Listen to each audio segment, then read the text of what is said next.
What are you doing now? Well, if you let me speak, then I'll tell you. In this video, we are ripping the lid off one of the biggest taboos in Britain today. While the mainstream media ignores it for fear of being called racist, a massive scandal is brewing in our NHS and our communities. Now let's watch this together, and then I'll share my thoughts at the end. I want to talk about cousin marriage, because I don't think in 15 years on LBC I've ever covered this subject. But it's got in the news today because the White House has attacked Keir Starmer over his government's refusal to ban cousin marriage. Sarah Rogers, Donald Trump's free speech czar, said Labour's failure to back legislation outlawing the practice was an example of civilisational concern. Not quite sure what first cousin marriage has got to do with free speech, but there we go. Now, first cousin marriage, which is particularly prevalent among South Asians, is legal in Britain, but increases the risk of children having genetic disease. And I think we all know that, don't we? I mean, if you have interbreeding within families over generations, then you just know that there could well be problems with the children of any sort of relationship. That's why incest is outlawed in this country. But why do you feel so strongly about this? This is something I heard about a couple of years ago. And I introduced a private members bill when I was not in the shadow cabinet about it. Basically, just to say, look, this is something that it's pretty clear to me that for three reasons, really. First of all, you've already mentioned the health concerns, and there are multiple studies which show that there are really serious health concerns, particularly when first cousin marriage it isn't like a one-off in multiple generations, but when it happens generation after generation. Being in the general population, roughly around 1 in 400 marriages is between first cousins. Within parts of the British Pakistani community, this was as high as over 50%. Over 50% in parts of Bradford and other parts of the country. I'd go further than that and to say I actually think that the state is to a degree being a bit complicit with elements of this and has gone far too far down the cultural relativism line. I have seen NHS documents which say, let's examine the benefits of first cousin marriage. I don't think the state should be doing that. I think this is a real issue when the state takes cultural... What could the benefits possibly be? There are no benefits to first cousin marriage because... what then have abolished the laws on incest between brothers and sisters? That would be a logical conclusion of that, yeah. I mean, we do have incest laws in the UK. I mean, to me, it makes eminent sense to ban this. What's your view?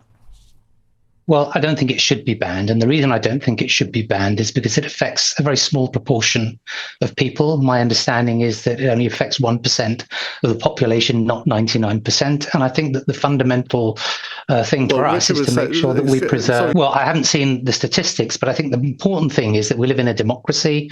We have a principle of liberty, and it's important that we champion liberty. We champion free choice. If we live in a liberal democracy, then laws should be there to exist, to protect citizens from harm, not to regulate the private consensual choices that adults make. And as he rightly alluded to, this is not something that is just found in the Muslim community. In Judaism, in Protestant Christianity, Queen Victoria and Prince Albert were first cousins. That parliamentary time should be spent on dealing with other things that really impact our civilization. We have huge amounts of homelessness. We have widespread use of food banks. People are unable to pay their bills. Small businesses are struggling. Instead of spending valuable parliamentary time on focusing on this one narrow issue, which affects a very small minority of people, we should be focusing on the things that affect the population as a whole. This, of course, because of the health effects or possible health effects from first cousin marriage, it puts, I'm not going to say a burden on the NHS, but it certainly means that,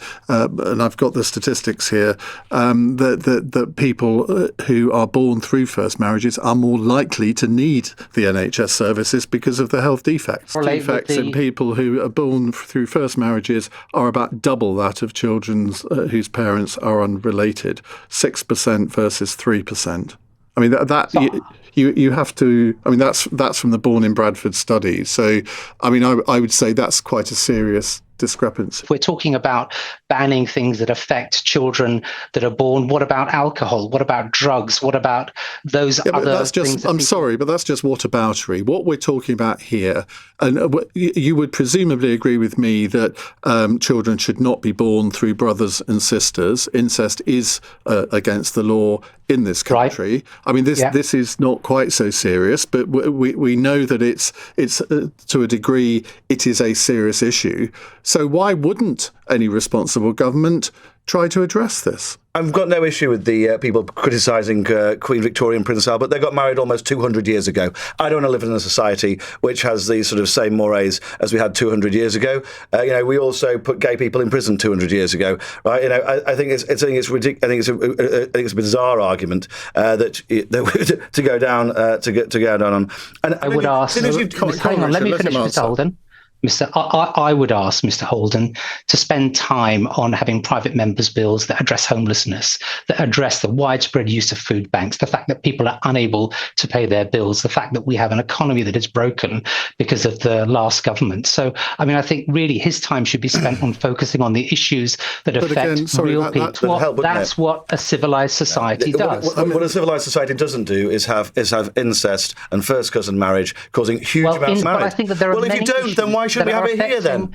There are many issues that are affecting minority communities in this country. Muslim women being called letterboxes by Boris Johnson all the way up until now, in which there are violence against Jews, against Muslims and other communities. Why are you not spending time addressing those issues? Well, when I was elected, what are you doing now? Well, if you let me speak, then I'll tell you. I banned so-called hymenoplasty virginity testing in the last Parliament by getting an amendment through on the Health and Care Act.